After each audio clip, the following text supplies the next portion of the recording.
May 2nd, 1982, 3:57 p.m. local time, South Atlantic Ocean, 230 nautical miles southwest of the Falkland Islands. Captain Hector Bonzo stood on the bridge of the ARA General Belgrano, watching the gray waves roll beneath a sky heavy with approaching storm clouds. The temperature had dropped to near freezing. The South Atlantic wind cut through everything, carrying the smell of salt and diesel fuel. And then the world exploded. A sound like thunder ripped through the ship's hull. The entire vessel lurched violently to port. Men were thrown from their feet. Lights flickered and died. In the engine room, a fireball erupted with such force that it vaporized 23 sailors instantly. They never knew what hit them. They never had time to scream. But this wasn't the worst part. What Captain Bonzo didn't know, what none of the 1,093 men aboard the Belgrano could have possibly known, was that they had been stalked for over 30 hours by an enemy they never detected. A predator lurking in the deep, cold waters beneath them. HMS Conqueror. A British nuclear-powered submarine. And it had just fired 3 torpedoes. The first torpedo struck the bow. The second hit the stern beneath the after machine room. The third missed entirely, passing harmlessly behind the ship. But 2 torpedoes were more than enough. Within 45 minutes, 323 Argentine sailors would be dead. The Belgrano would slip beneath the freezing waves, taking with her a legacy that stretched back 40 years to another devastating attack on another fleet caught completely off guard. Because the ARA General Belgrano wasn't just any warship. She was a survivor of Pearl Harbor. And now, 4 decades later, she would finally meet her end. Not in battle, not in a fair fight, but in an attack that would become one of the most controversial military decisions of the 20th century. If you're watching this, do me a favor. Hit that like button and subscribe to the channel. It really helps us keep making videos like this one, and trust me, you'll want to stick around for this story. Because what happened to the Belgrano wasn't just a military operation. It was a tragedy born of miscommunication, political calculation, and decisions made by men thousands of miles away who would never have to face the consequences. This is the story of how 323 men died in the freezing South Atlantic because their commander sent them to sea without proper protection. To understand what happened on that cold afternoon in May, we need to go back to April 2nd, 1982, when Argentine military forces invaded the Falkland Islands. The Falklands, a small archipelago of windswept islands in the South Atlantic, 8,000 miles from Britain, 300 miles from Argentina. For over a century, both nations had claimed sovereignty over these remote outposts. The British had controlled them since 1833. The Argentines called them Las Malvinas and considered them stolen territory. By 1982, Argentina was ruled by a military junta, led by General Leopoldo Galtieri. The country was in economic crisis. Inflation had reached triple digits. Unemployment was soaring. Political dissent was growing. The junta was losing its grip on power. And so Galtieri made a calculation, a dangerous calculation. He believed that seizing the Falklands would unite the Argentine people behind his government. He believed that Britain, weakened and distracted, would accept the loss of such distant islands rather than fight for them. He believed that the United States would remain neutral, perhaps even support Argentina as a Cold War ally against communism. He was wrong on all counts. On April the 2nd, Argentine forces landed on the Falklands. The small British garrison of just 80 Royal Marines was quickly overwhelmed. Within hours, the Argentine flag flew over Port Stanley. In Buenos Aires, crowds celebrated in the streets. Galtieri appeared on the balcony of the Casa Rosada, waving to adoring masses. But in London, the mood was very different. Prime Minister Margaret Thatcher faced a political crisis of her own. Her government was deeply unpopular. Her economic policies had led to record unemployment. Many predicted she would lose the next election. Now a foreign power had invaded British territory. British citizens were under occupation. Thatcher had no choice. She had to respond. Within 3 days, the first ships of a British naval task force were sailing south. Aircraft carriers HMS Hermes and HMS Invincible led the flotilla. Destroyers, frigates, supply ships, and requisitioned civilian vessels followed. Among the vessels dispatched was HMS Conqueror, a Churchill-class nuclear-powered attack submarine. She left Faslane in Scotland on April 4th, commanded by 34-year-old Commander Christopher Rayford Brown. The submarine's orders were clear. Proceed to the South Atlantic. Locate and track the Argentine fleet. Be prepared to engage if war came. Meanwhile, in Argentina, the Navy was preparing its own response.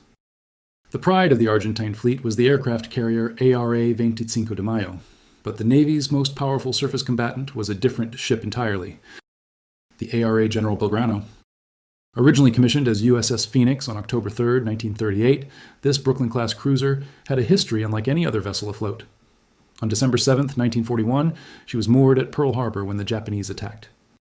While bombs rained down and battleships exploded and burned around her, the Phoenix escaped destruction. She was one of the few ships to get underway during the attack, steaming out of the harbor while Japanese planes strafed the waters around her. For the rest of World War II, the Phoenix served with distinction in the Pacific. She participated in the landings at Leyte Gulf, Mindoro, and Lingayen. She was awarded 9 battle stars. She was, by any measure, a lucky ship. After the war, the Phoenix was decommissioned and sold to Argentina in 1951, renamed 17 de Octubre initially, and then General Belgrano in 1956. She became the flagship of the Argentine Navy. By 1982, the Belgrano was 43 years old. She was outdated, slow by modern standards, with a top speed of just 24 knots. Her main armament consisted of 15 6-inch guns and 5 triple turrets, weapons designed for a different era of naval warfare. But she was still a formidable vessel. At 185 meters long, displacing over 13,000 tons fully loaded, she was the largest warship in the Argentine fleet. Her crew of 1,093 men included many young conscripts, some as young as 18, serving their mandatory military service. And in late April 1982, she was ordered to sea. The Argentine Navy's plan was ambitious. The fleet would divide into 3 task groups. Task Group 79.1, centered on the aircraft carrier 25 de Mayo, would approach the British fleet from the north. Task Group 79.3, built around a group of frigates and destroyers, would provide support. And Task Group 79.3, led by the General Belgrano, would swing around to the south. The plan was a classic pincer movement. The British fleet would be caught between the carrier to the north and the cruiser to the south. It was a plan that looked good on paper, but it had a fatal flaw. The Belgrano was sent to sea without adequate escort. Accompanying the cruiser were just 2 destroyers, ARA Piedra Buena and ARA Hipólito Bouchard. Both were also World War II-era vessels, former American Allen M. Sumner-class destroyers, sold to Argentina in the early 1970s. Neither destroyer had modern anti-submarine warfare capabilities. Neither was equipped with the sensors or weapons needed to detect and counter a nuclear submarine. The task group had no dedicated anti-submarine warfare screen, no maritime patrol aircraft overhead, no helicopters with dipping sonar, no defensive depth whatsoever against the most dangerous threat in the ocean. This wasn't an oversight, it was a deliberate decision. The Argentine Navy Command believed the British submarine threat was minimal. They believed the exclusion zone declared by Britain around the Falklands represented the limit of hostile operations. They believed that as long as the Belgrano remained outside this zone, she would be safe. They were catastrophically wrong. On April 12, 1982, Britain declared a maritime exclusion zone around the Falkland Islands. Any Argentine naval vessel found within 200 nautical miles of the islands would be considered hostile and subject to attack. On April 23rd, with diplomatic efforts failing and military preparations accelerating, the British government upgraded this to a total exclusion zone, warning that any ship or aircraft, military or civilian, found within the zone and judged to be supporting the Argentine occupation would be attacked. The Argentine Navy interpreted this as establishing clear boundaries. Stay outside the zone and you're safe. Enter the zone and you're a target. But the British had a different interpretation. On April 23rd, the same day the total exclusion zone was declared, the British government issued a statement through the Swiss embassy in Buenos Aires. It warned that any Argentine warship or military aircraft which could amount to a threat to interfere with the mission of British forces in the South Atlantic will encounter the appropriate response. The key phrase was, could amount to a threat. The British were explicitly reserving the right to attack Argentine military vessels outside the exclusion zone if those vessels were judged to pose a threat to British forces. This warning was delivered. It was received. But its significance was not fully understood by Argentine naval commanders. Or perhaps it was understood but dismissed. Or perhaps it was simply not communicated clearly enough to the men aboard the Belgrano. Whatever the case, by late April, the stage was set for tragedy. HMS Conqueror arrived in the South Atlantic in the 3rd week of April. Commander Rayford Brown and his crew had made the 8,000-mile journey in just 2 weeks, traveling submerged most of the way. Their first task was to patrol the waters around South Georgia, a British island territory that had been seized by Argentine forces on April 3rd. On April 25th, British forces recaptured South Georgia in Operation Paraquet. Conqueror provided distant support, watching for any Argentine naval response. None came. The Argentine Navy was being cautious, waiting for the right moment. That moment came on April 30th. Argentine Naval High Command, operating from their headquarters in Buenos Aires, ordered the fleet to execute Operation Blue, the planned pincer attack on the British task force. The 25 de Mayo task group would attack from the north. The Belgrano task group would attack from the south. The timing was chosen carefully. The British task force was approaching the Falklands. Their amphibious landing force, carrying the troops who would retake the islands, was still far behind. If the Argentine Navy could inflict significant damage on the British carriers, the entire operation might be disrupted or even cancelled. On the morning of May 1st, the Belgrano and her escorts were approximately 35 nautical miles south of the Birdwood Bank, well outside the total exclusion zone. The weather was deteriorating. Seas were rough, with swells reaching 4 to 5 meters. The wind was building toward gale force. Captain Bonzo received his orders: proceed east toward the Falklands, then swing north to close on the British fleet from the south, while the carrier group attacked from the north. What Bonzo didn't know was that he was already being watched. HMS Conqueror had detected the Belgrano group on April 30th. The submarine's passive sonar had picked up the distinctive sound of the cruiser's engines from a considerable distance. Rayford Brown had maneuvered his submarine into a trailing position behind the Argentine ships, following them at a distance of just a few miles. For the crew of the Conqueror, the experience was surreal. Through the submarine's periscope, they could see the Belgrano clearly, a massive gray silhouette against the gray sea and sky. They could see her escorts on either flank. They could see sailors moving on deck, going about their duties, unaware they were being stalked.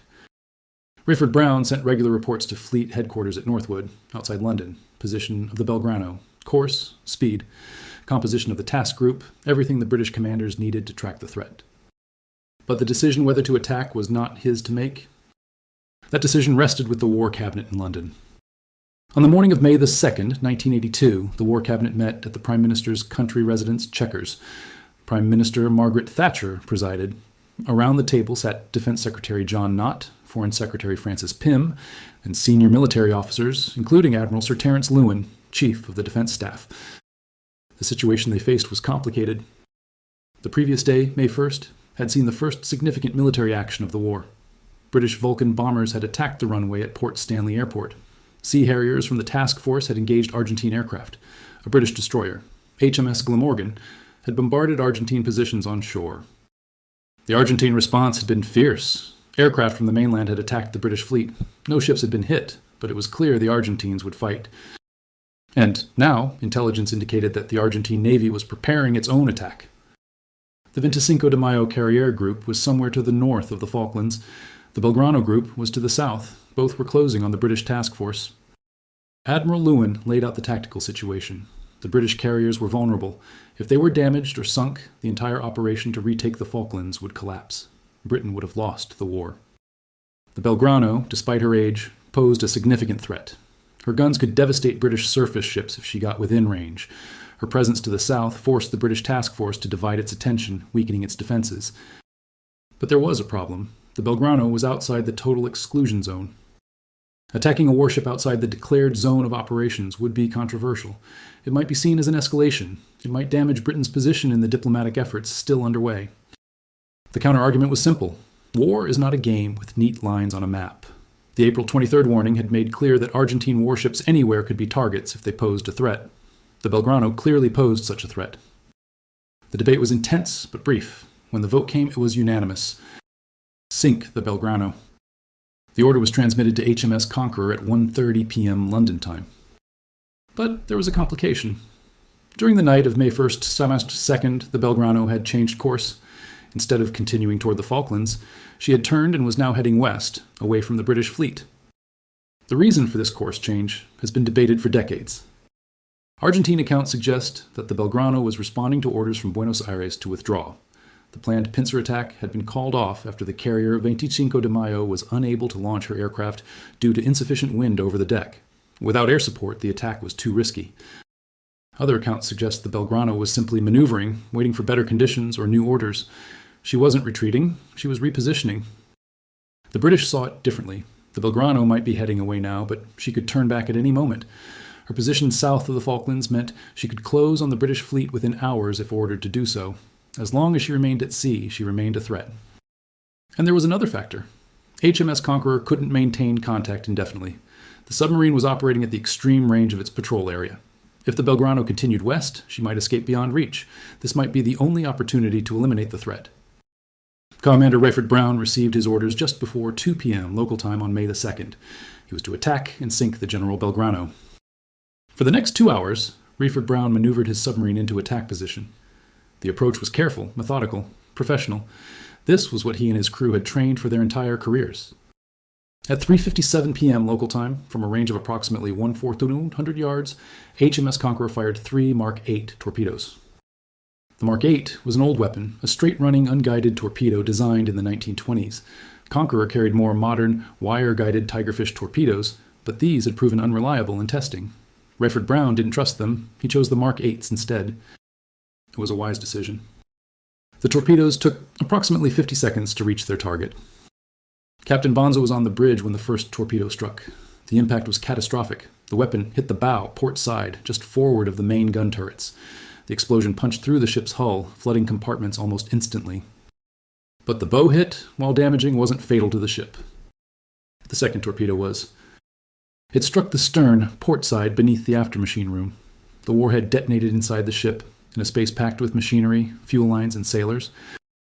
The explosion killed dozens instantly. More importantly, it knocked out the ship's main propulsion and electrical systems. The Belgrano lost power. She lost steering. She lost the ability to fight for her survival. The third torpedo passed behind the ship and continued into the empty ocean, its fuel eventually exhausted. In the immediate aftermath of the attack, chaos reigned aboard the Belgrano. The lights had gone out. Emergency lighting provided only dim illumination in some areas. In others, there was complete darkness. The ship was taking on water rapidly. She began to list to port. Within minutes, the list had reached 15 degrees and was increasing. Captain Bonzo faced an agonizing decision. He needed to assess the damage, needed to know if the ship could be saved, but the communication systems were down.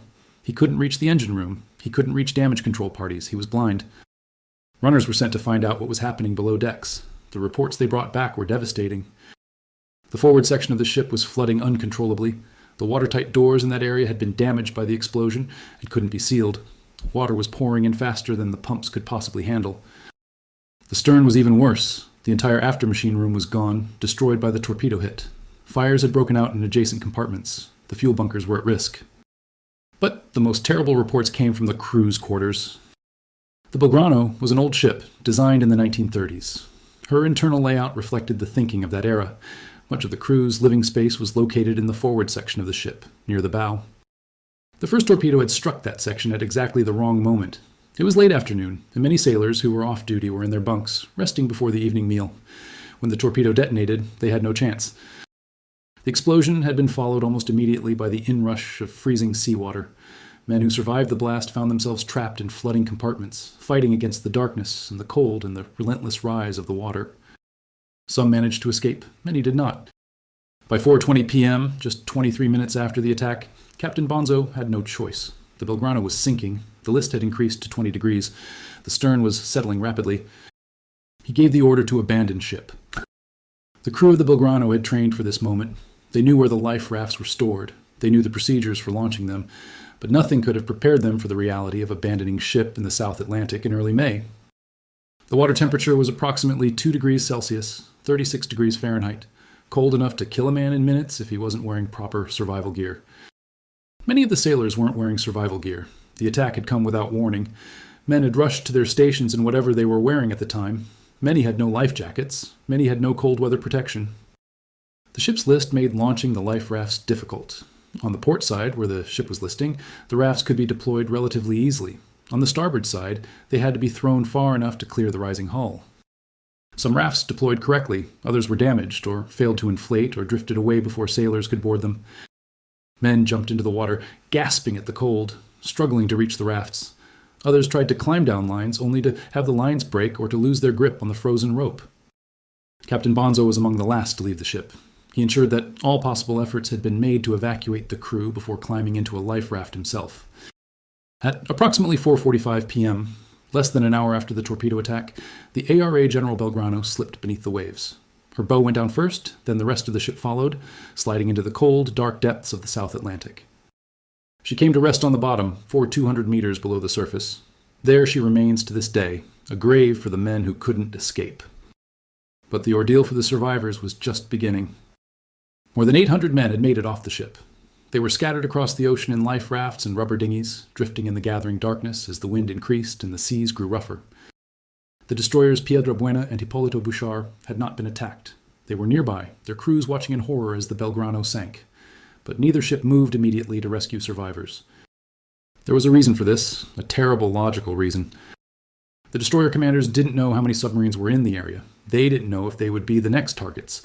Moving toward the site of the sinking would make them sitting ducks for any submarine still lurking in the depths. Radio messages were sent to Buenos Aires. The Belgrano was sinking, hundreds of men in the water. Request immediate rescue assistance. The response came back. All ships to withdraw westward. Do not attempt rescue. Do not risk additional losses. It was a decision that has haunted everyone involved ever since. The destroyers withdrew.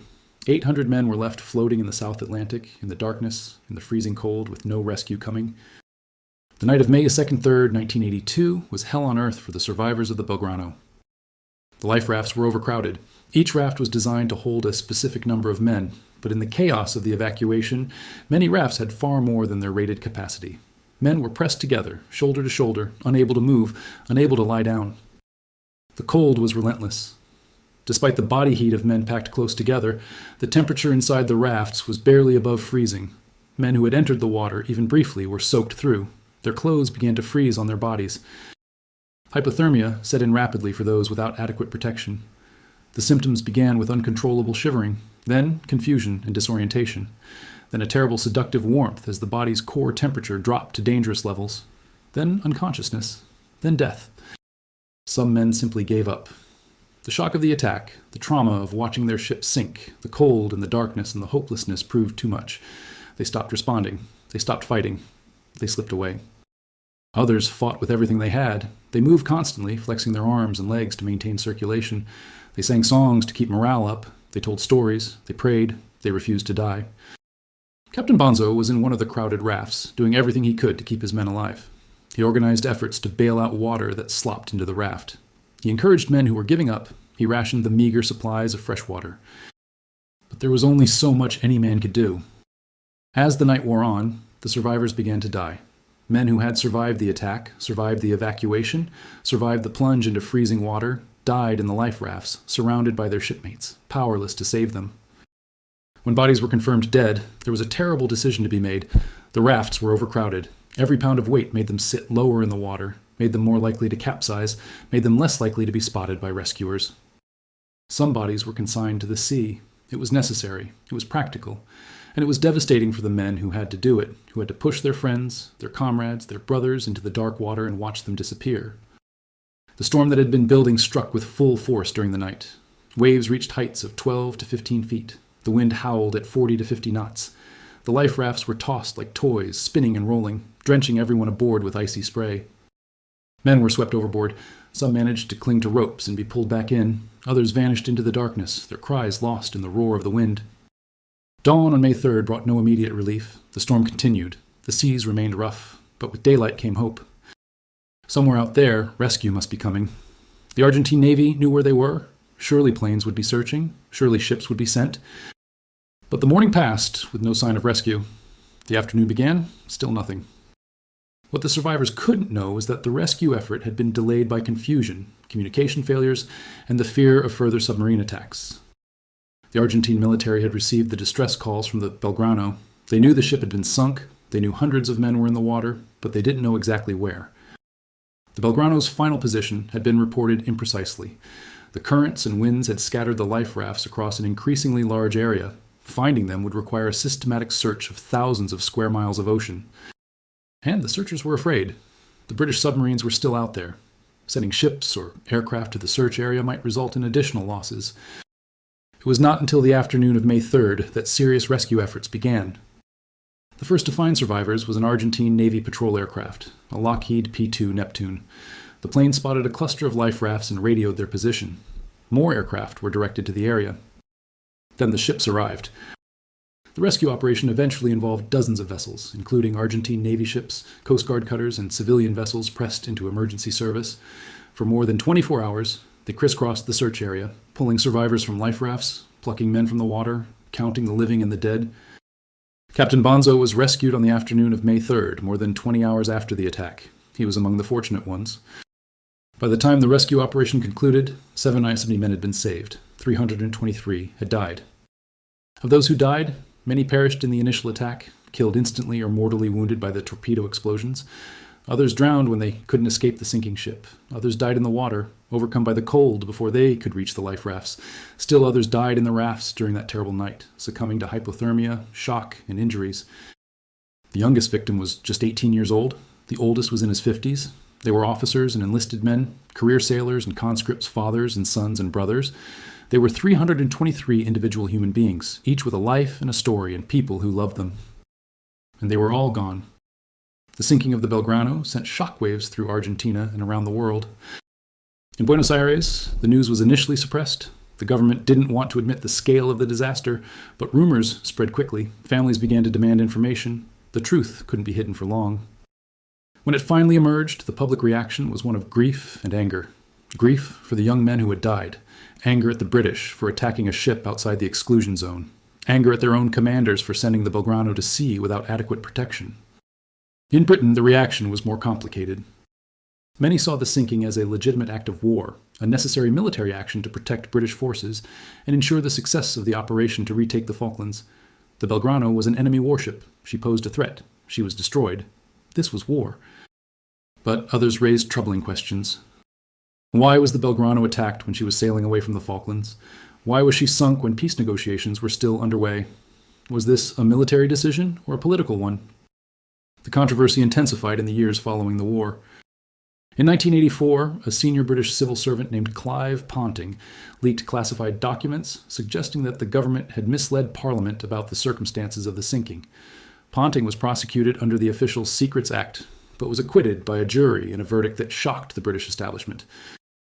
The documents Ponting leaked showed that the government knew the Belgrano was sailing away from the exclusion zone when she was attacked. They suggested that the decision to sink her was made quickly, without full consideration of the alternatives, and was announced to Parliament in terms that were at best misleading. Margaret Thatcher defended the decision for the rest of her life. The Belgrano was a threat, she insisted. The attack saved British lives. The commander on the spot had made the right call.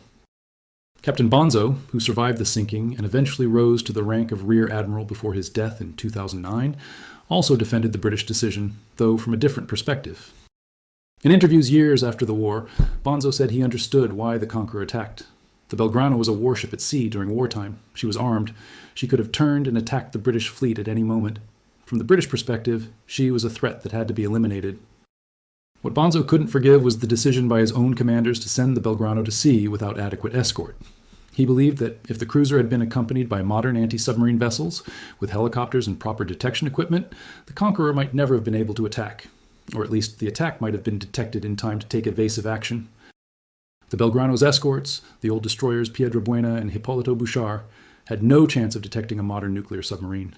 Their sonar was outdated. Their crews lacked training in anti-submarine warfare. They were, in effect, decoration, ships that looked like protection but provided none. Bonzo believed that Argentine Naval Command had fundamentally misunderstood the threat they faced. They thought the exclusion zone was a shield. They thought that as long as they stayed outside it, they were safe. They were wrong, and 323 men paid for that mistake with their lives. Commander Reeford Brown, the man who gave the order to fire, has said little about the sinking publicly over the years. In the few interviews he has given, he has been matter-of-fact about what happened. He received orders. He carried them out. That was his job. When asked how he felt about killing 323 men, Reeford Brown reportedly said that he didn't think about it that way. He was a submarine commander in wartime. His duty was to destroy enemy warships. He did his duty. HMS Conqueror returned to Britain a hero's ship. As she entered port at Faslane, she flew the Jolly Roger, the traditional signal that a submarine has made a kill. Her crew were celebrated. Reeford Brown was awarded the Distinguished Service Order. But for the men who survived the Belgrano, and for the families of those who didn't, there were no celebrations. The war continued for another 6 weeks after the sinking. British forces landed on the Falklands on May 21st. After fierce fighting, Argentine forces surrendered on June 14th. The islands returned to British control, where they remain to this day. The Falklands War claimed approximately 649 Argentine lives and 255 British lives. The sinking of the Belgrano accounted for nearly half of all Argentine military deaths in the entire conflict. In the decades since, the wreck of the Belgrano has remained undisturbed on the ocean floor. In 2003, the Argentine government declared the site a protected war grave. No salvage operations are permitted. The ship and her dead will rest there forever. For the survivors, life went on, but the memories never faded. Many suffered from what we would now call post-traumatic stress disorder. They had nightmares about the attack, about the freezing night in the life rafts, about the friends they watched die. Some turned to alcohol or drugs to cope. Some struggled to maintain relationships. Some took their own lives. Others found ways to move forward. They married, had children, built careers. They spoke about their experiences, or they stayed silent. They remembered their lost shipmates, or they tried to forget. Every year on May 2nd, survivors gather in Buenos Aires and other cities across Argentina to commemorate the sinking. They lay wreaths. They read the names of the dead. They embrace one another, these men who shared the worst night of their lives, bound together forever by what they endured. Captain Bonzo remained haunted by the question of what he could have done differently. In his final years, he wrote extensively about the sinking, trying to make sense of it, trying to ensure the lessons were learned. He concluded that the Belgrano was lost because of a series of failures, none of which alone would have been fatal, but which together proved catastrophic. The failure of Argentine intelligence to detect the threat posed by British submarines, the failure of Naval Command to provide adequate escort for the cruiser, the failure of communication that left Bonzo uncertain about the tactical situation, the failure of planning that put an obsolete ship in harm's way without the means to protect herself. And underlying all these failures was a more fundamental one, the failure to truly understand that they were at war. The Argentine military had invaded the Falklands expecting a political response, not a military one. Even after the British task force sailed, many in Buenos Aires didn't believe it would actually fight. Surely diplomacy would intervene. Surely some compromise would be reached. The Belgrano was sent to sea as part of a plan that assumed the British would behave rationally, would respect the boundaries of the exclusion zone, would play by the rules. The British didn't play by the rules. They played to win. And 323 men died, because their commanders didn't understand that until it was too late. What makes the story of the Belgrano so enduring, so impossible to forget, is not just the scale of the tragedy. It's the questions it raises, questions that have no easy answers. Was the attack justified? From a purely military standpoint, probably yes. The Belgrano was an enemy warship capable of threatening British forces. Her destruction removed that threat and demonstrated British resolve. In the cold calculus of war, it was the right decision. But what about the men who died? What about the conscripts who had no choice about serving? What about the young sailors who were just following orders, doing their jobs, trying to serve their country? Do their deaths change the moral equation? And what about the timing? The Belgrano was sunk while peace negotiations were still underway. Some have suggested that the attack was designed not just to destroy an enemy ship, but to torpedo the peace talks, to ensure that the war would continue to a decisive British victory. If that's true, does it change how we judge the decision? These questions have been debated for more than 40 years. They will likely be debated for 40 more. There are no definitive answers, only perspectives, arguments, interpretations. What we know for certain is this.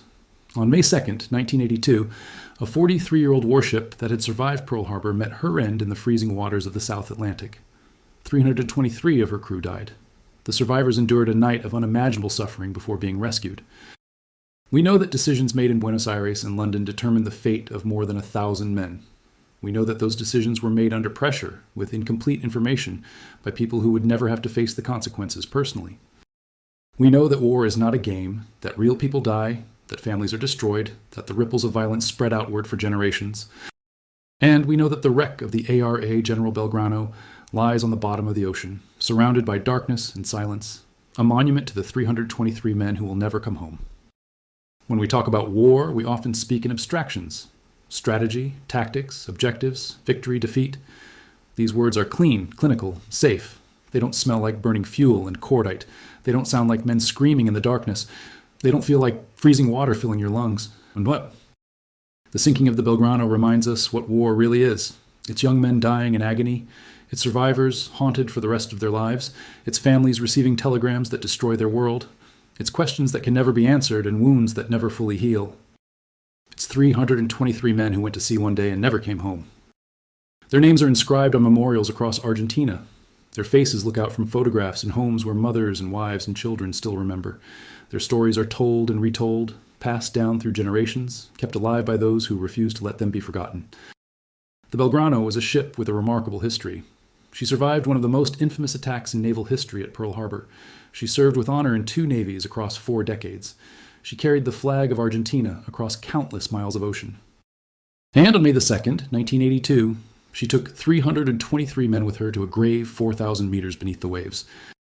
If this video meant something to you, if this story touched you in some way, please consider subscribing. We tell stories like this because they matter, because the people in them matter, because history isn't just dates and facts, but human beings living and dying and struggling to make sense of a senseless world. The 323 men of the Belgrano deserve to be remembered. So do the thousands of others who died in the Falklands War on both sides. So do the millions who have died in all the wars throughout human history, soldiers and sailors and airmen who followed orders and paid the ultimate price. May they rest in peace, and may we never forget the cost of war,